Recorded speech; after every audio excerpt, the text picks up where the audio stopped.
क्या मैं सबको बोलूँ गाइस, तो हमारे बीच जो एक्टर थे वो नहीं रहे, आकांक्षा दुबे, जिसका अभी अभी मौत का खबर आई है, जो हमारे बीच नहीं रहे। बहुत सारे गाने में काम कर चुकी है और फिल्म में काम कर चुकी है, तो एक्टर नहीं रहे, सुसाइड कर ली है। किसके वजह से अभी तो ये पता नहीं चला। पुलिस लगे पड़े है सबूत ढूंढने के लिए, बट वो अभी इंस्टाग्राम पर आधा घंटा पहले ही वीडियो डाली थी आकांक्षा दुबे, जो अपने इंस्टाग्राम आईडी पर।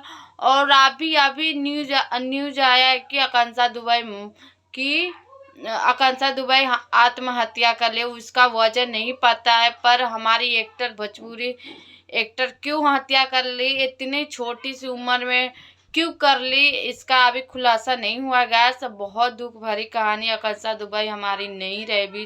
तो आप लोग प्लीज़ प्रे करिए कि आकांक्षा दुबे से जो प्यार करते उनको आत्मा को प्यार करते हो, आप लोग प्रे कीजिए कि आत्मा को शांति दे।